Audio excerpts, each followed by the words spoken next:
আসসালামু আলাইকুম রহমতুল্লাহ। আশা করছি সবাই ভালো আছেন। আমি আল্লাহর রহমতে ভালো আছি। আজকে আমি চলে এসেছি ইংরেজি গ্রামারের যে প্লেলিস্টটা আমি শুরু করেছি সেই প্লেলিস্টের দ্বিতীয় ক্লাস। গত ক্লাসে আমি আলোচনা করেছিলাম ইংরেজি ল্যাঙ্গুয়েজ নিয়ে, অর্থাৎ ইংরেজি ভাষা নিয়ে। তারই ধারাবাহিকতায় ইংরেজি ল্যাঙ্গুয়েজ বা ইংরেজি ভাষার পর আমরা ইংরেজি ল্যাঙ্গুয়েজের বা ইংলিশ ল্যাঙ্গুয়েজের যে গ্রামারটা আছে বা ব্যাকরণটা আছে সেটা সম্পর্কে আমরা জানবো। তো আজকের ক্লাসে আমরা ইংলিশ গ্রামার বা গ্রামার সম্পর্কে বিস্তারিত জানতে চলেছি। তো চলেন আমরা শুরু করি। দেখেন, গ্রামার বা ব্যাকরণ। তো ব্যাকরণ, গ্রামার বা ব্যাকরণ কাকে বলে প্রথমে আমরা সেটা একটু দেখে নিই। গ্রামার শব্দটির বাংলা অর্থ হচ্ছে ব্যাকরণ। কোন ভাষা শুদ্ধ রূপে বলে বা লিখে প্রকাশ করতে হলে সে ভাষার নিয়ম কানুন ও রীতিনীতি ভালোভাবে জানা দরকার। গ্রামার হচ্ছে এসব নিয়ম কানুনের সমষ্টি। অর্থাৎ একটা ভাষা যদি আমরা সুন্দর করে বলতে চাই, একটা ভাষা যদি আমরা সুন্দর করে লিখতে চাই নির্ভুল ভাবে, তাহলে অবশ্যই আমাদেরকে গ্রামারটা জানতে হবে। গ্রামার ছাড়া একটা ভাষা পরিপূর্ণভাবে লেখা বলা এগুলো পড়া যাবে না। অবশ্যই সেটাতে কি হয়ে যাবে, ভুল। তো তারপরে দেখেন গ্রামারের উদ্দেশ্য, অর্থাৎ প্রতিটি জিনিসের একটা উদ্দেশ্য আছে। গ্রামারের উদ্দেশ্যটা চলুন তো আমরা দেখে নিই। গ্রামারের উদ্দেশ্য কি? গ্রামারের উদ্দেশ্য হচ্ছে ভাষাকে বিশ্লেষণ করে তার নিয়ম কানুন আলোচনা করা এবং তাদের সঠিক ব্যবহার দেখানো গ্রামারের উদ্দেশ্য। ভাষাটাকে সুন্দর করে বিশ্লেষণ করে এই ভাষাটার মধ্যে যত নিয়ম কানুন আছে এই নিয়ম কানুন গুলোকে দেখানোটাই হচ্ছে গ্রামারের উদ্দেশ্য।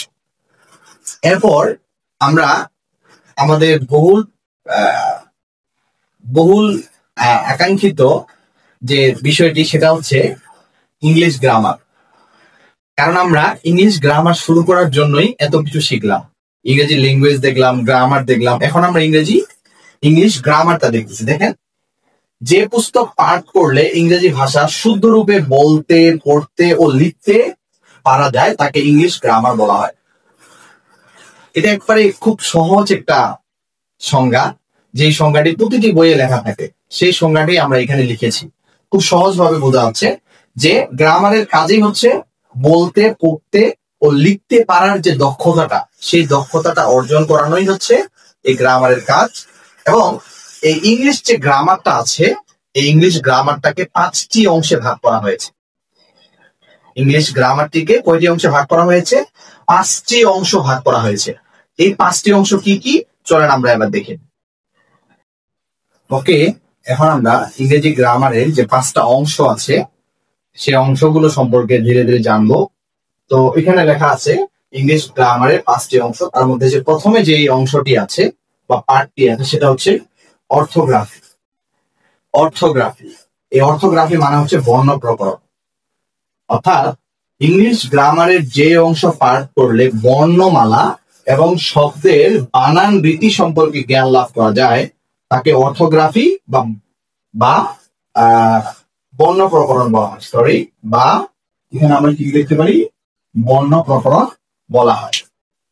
ওকে, আশা করছি বুঝতে পারছি যে ইংলিশ গ্রামারের যে অংশ পাঠ করলে বর্ণমালা সম্পর্কে বা শব্দের বানান সম্পর্কে জ্ঞান লাভ করা যায়, সেই জায়গাটাই হচ্ছে, সেই গ্রামারের সেই অংশটির নাম হচ্ছে অর্থোগ্রাফি। এরপর দ্বিতীয় যে অংশটি আছে সেটা হচ্ছে ইটিমোলজি, মানে হচ্ছে পদ প্রকরণ। ইটিমোলজি, পদ প্রকরণ। ইংলিশ গ্রামারের যে অংশ পাঠ করলে শব্দের ব্যুৎপত্তি সম্পর্কে জ্ঞান লাভ করা যায় তাকে ইটিমোলজি বা পদ প্রকরণ বলে। ওকে, তাহলে দ্বিতীয় নাম্বার, আসলে এই প্রথম এবং দ্বিতীয় ক্লাসগুলো এগুলো জাস্ট সংজ্ঞা টাইপের ক্লাস, এখানে কিন্তু বোঝার কিছু নেই। কাজে আমি জাস্ট এগুলো জানানোর জন্য জাস্ট সংজ্ঞাগুলো পড়তেছি এবং ছোট্টখাটো কিছু আলোচনা যে থাকে সেগুলো করতেছি। যখন আমরা ইংলিশ গ্রামারে পুরোপুরি ঢুকে যাবো তখন সেই জিনিসগুলো জানার জন্য আমরা বিস্তারিত আলোচনা। ওকে, আচ্ছা, এরপর 3 নম্বর যেটা আছে সেটা হচ্ছে সিনট্যাক্স বা বাক্য প্রকরণ। ইংলিশ গ্রামারে যে অংশ পাঠ করলে বাক্য গঠন সম্বন্ধে সঠিক জ্ঞান লাভ করা যায় তাকে সিনট্যাক্স বা বাক্য প্রকরণ বলা হয়। তাহলে ইংলিশ গ্রামারের যে অংশ পাঠ করলে বাক্য গঠন সম্বন্ধে সঠিক জ্ঞান লাভ করা যায় তাকে আমরা কি বলবো? বা তাকে আমরা বাক্য প্রকরণ বলবো বা সিনট্যাক্স বলবো।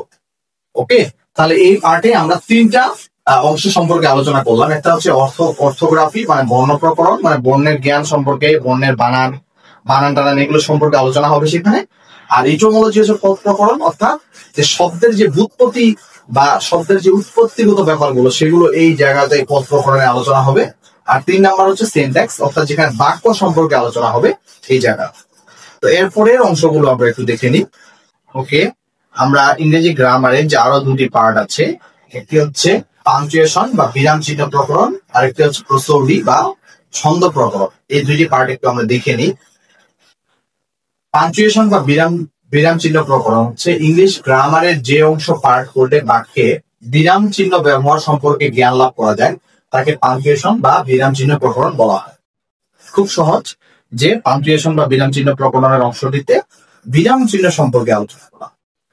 আরেকটি হচ্ছে প্রসৌডি বা ছন্দ প্রকরণ। ইংলিশ গ্রামারের যে অংশ পাঠ করলে ছন্দ ও কবিতা রচনার কলা কৌশল সম্পর্কে জ্ঞান লাভ করা যায় তাকে প্রসৌডি বা ছন্দ প্রকরণ বলা হয়। তো আজকে আমরা দেখলাম যে ইংলিশ গ্রামারের যে অংশগুলো 5টি অংশ আছে সেই অংশগুলো আমরা বিস্তারিত দেখলাম, যে কোন অংশটিতে কি বিষয় নিয়ে আলোচনা করা হয় সেই সম্পর্কে আমরা জানলাম।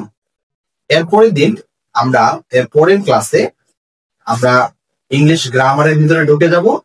সেখানে আমরা সাউন্ড থেকে শুরু করবো, সাউন্ডের পর আলফাবেট দিয়ে আমরা ওয়ার্ড তৈরি করব, ওয়ার্ড থেকে আমরা সিলেবলে যাব, সিলেবল থেকে আমরা সেন্টেন্সে যাব। এইভাবে করে আমরা আস্তে আস্তে ইংলিশ গ্রামারের যে বেসিক থেকে অ্যাডভান্সের যে বিষয়গুলো আছে সেগুলো আমরা আলোচনা করব। তো আজকে এই পর্যন্তই। সবাই ভালো থাকেন, সুস্থ থাকেন। আল্লাহ হাফেজ। আসসালামু আলাইকুম ওয়া রাহমাতুল্লাহ।